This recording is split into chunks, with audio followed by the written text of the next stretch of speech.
કોઈ ચડાવે તેલ, કોઈ ચડાવે સિંદૂર, કોઈ ચડાવે તેલ, કોઈ ચડાવે સિંદૂર, પણ લોડને ચડાવે લોહી તારી ખાંભી માથે ખીમરા. આ પહેલાના જમાનામાં મિત્રો ખાંભી હતી, અને ખાંભીઓ બાદ ધીરે ધીરે ધીરે ધીરે કલાકૃતિ વધી અને સાધનો વધ્યા, ટેકનોલોજી વધી. ત્યારબાદ આપણે જોઈએ છીએ કે મોટા વિશાળ પારિયાઓ પણ જોવા મળ્યા, અને ત્યાર પછી લિપિનો પણ વ્યાપ વધ્યો છે. પણ વર્તમાન સમય સુધીના પારિયાઓની આપણે જેમની કલાકૃતિ છે, જેમને બનાવ્યા છે, જેમને ટાંચણું લઈને કલાકૃતિ કરી છે, એની કલાકૃતિને આપણે જોઈ છે. કઈ રીતે વિજયભાઈ આપણી સાથે જોડાય છે? વિજયભાઈ સોમપુરા, તમારું સ્વાગત છે. ને વિજયભાઈ, પારિયા તમે જોયા જ્યારે તમારી નાની ઉંમર હતી ત્યારે આપણે બધાએ જોયા હતા કે આપણા વડવાઓ આપણને લઈ જતા. તમે તો બનાવવાનો ધંધો હતો એટલે વ્યવસાય સાથે જોડાયેલા હતા, એટલે કેવા પ્રકારના પારિયા પહેલા તમારા દાદાની બનાવતા જોતા? બાપુજીની બનાવતા એ વખતે ઘોડા ઉપર પારિયા બનાવવાના આવતા. પછી ખાલી આમ સતીના હોય તો ખાલી હાથ આવો કરેલો હોય, આટલો હાથ કરેલો હોય બંગડી વાળો, એટલે એ સતીના પારિયા. એ રીતે અલગ અલગ પારિયા ઓળખાતા કે ભાઈ આ જેન્ટ્સનો પારિયો છે, આ લેડીઝ માતાજીનો પારિયો છે, એમ એ રીતે ઓળખાતા. અને એ પાડિયાઓ છે એમાં લખાણ હોય, એમાં ચિત્રો હોય. ચિત્રો કેવા હોય? ચિત્રોમાં એક બાજુ ચાંદ હોય, સૂરજ હોય, અને વચ્ચે જે ઘોડેસવાર હોય એમાં અમુક સાફા વાળા હોય, અમુક સાફા વગરના હોય. અને એ રીતે અમુક કોઈ ઢોલિયા ઉપર બેઠેલા હોય કે ભાઈ બહુ ઉંમરલાયક હોય તો એના ઢોલિયા ઉપર બેસાડીને એ લોકોના પારિયા બનાવેલા હોય. અમુક કોઈ રથ જેવું ગાડું હોય, રથ ગાડામાં જતા હોય તો ગાડા વાળો પારિયો હોય. અમુક આમ છતરડી હોય, મોટી દેરીઓ જેવી આપણે જોઈએ છીએ હળવદ ને આજુબાજુ વિસ્તારમાં, આપણે ઝાલાવાડમાં ઘણી જોવા મળે. એ દેરીઓ કઈ રીતે બનતી હોય અને એનું શું કારણ હોય? એટલે દેરી રીતે આમ તો જે સતી સુરા થઈ ગયેલા હોય એ લોકો માટે જ એ લોકો વધુ બનાવે છે કે ભાઈ અંદર જાય પૂજા નારિયેલ વધેરવા કે શ્રીફળ કરવા કે ભાઈ પારિયાને છાંયો ત્યાં કે પ્રસાદી કરવા જતા હોય, એટલે એના માટે એ લોકો એ છતરી બનાવે. અને તમે તમારી ઉંમરમાં તમે કેવા કેવા પારિયા બનાવવાની શરૂઆત કરી જ્યારથી તમે શીખા?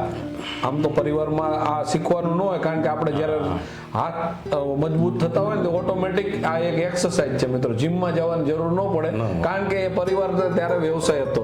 એટલે એ ક્યાંથી ચાલુ કર્યું અને સૌથી પહેલા પારિયા ક્યાં બનાવ્યા? અમે ભણવાનું પૂરું કર્યું બાસી તાસી પછી તો પારિયા અને ખરલું, ઢોલી નાની જે પેલા છોકરાને ઓડિયા વાટવાની આવે એવી ખરલું બનાવતા. એ ખરલું બનાવતા પછી પારિયા બનાવતા કે ભાઈ હવે એથી આપણે થોડાક હવે મોટા થયા એટલે થોડું મોટું કામ કરીએ કેવા છે, એટલે પછી પારિયા બનાવવાનું ચાલુ કર્યા. પછી પારિયામાં મા પપ્પાની બધા એમાં બેસાડે કે ભાઈ હવે આ કામ કરે એમ. પેલા ખરલું નાની નાની બનાવતા, નાના ગણપતિ બનાવતા કે ભાઈ ઓલા ગણેશ ચોથ આવે એટલે બધા ગણપતિ લેવા આવે, એટલે એટલે પછી ગણપતિ એવા નાના નાના બનાવીને રાખતા, ખરલું બનાવીને રાખતા. પછી જેમ મોટા થયા એમ પછી પારિયામાં કે હવે આ કામ કરો એમ. એટલે વિજયભાઈ, તમે જે કીધું એમ કે અલગ અલગ કામગીરી હોય, અને તમારા પરિવારમાંથી તમે બનાવવાની શરૂઆત કરી ત્યારે આવા કામમાં જે લિપિ આવતી, લખાણ, એ કઈ રીતે લખાણ હોય? પેલા જે આવતું આપણે થોડું કઈ ભાષામાં? એટલે પેલા આપણે ગુજરાતી જ ભાષામાં આવતી, પણ એ જે પેલા જૂના જે પારિયા હતા ને એ વખતે કાના માત્રનો ઉપયોગ નહોતો થતો. જે અત્યારે કાના માત્ર રસોઈ દીર્ઘઈનો ઉપયોગ થાય છે ને, બોડિયા અક્ષર હતા. બોડિયા અક્ષર હતા એ વખતે. એ જે જૂના પારિયા છે ને એમાં બોડિયા અક્ષર હતા, કેમ કે કાના માત્ર વગરના હતા. અને હવે જેમ નવા જમાનો આવતો ગયા એમ કાના માત્ર લાગતા ગયા એમ પછી તો હવે આપણે જેમ સાધારણ લિપિ લખી એ રીતે. તમે સાધારણ લિપિમાં શીખા કે? ના, સાધારણ લિપિમાં જ શીખા. એ પેલા બોડિયા અક્ષરમાં તમારા દાદા એમને લખેલું? દાદા અને એમને વડવાઓએ કરેલા છે એ બધા. તો મિત્રો, પાડિયા ઉપર લિપિ, પાડિયા ઉપરના ચિત્રો, પાડિયા ઉપરના અલગ અલગ ચિહ્નો, અને એમાં પણ આવતા સતીઓના પાડિયા હોય, સુરાપુરાના પાડિયા હોય, કે પછી કોઈ વીર ગતિ પામેલા વીર પુરુષોના પાડિયા હોય. આ બધાના પાડિયાઓ અલગ અલગ છે અને અલગ અલગ ઓળખ છે. એમાં એક પાછળ જાતિગત ઘણી બધી ઓળખ અલગ છે. કોઈ માલધારી હોય તો ઊંટ સવારના પારિયાઓ છે. અને ક્યાંક ક્યાંક મિત્રો હજુ આપણા વિસ્તારને આજે પણ આપણે જોઈએ તો તમે લખતરના સ્ટેશન બાજુ જાઓ કે પછી ચોટીલાના ડુંગરે જાઓ તો અહીંયા પોતે પશુઓના પાડિયા જોવા મળે છે. અને આ પાડિયાઓની કલાકૃતિ કેમ થતી હતી એના આપણે આ વિજયભાઈ પાસેથી માહિતી મેળવી.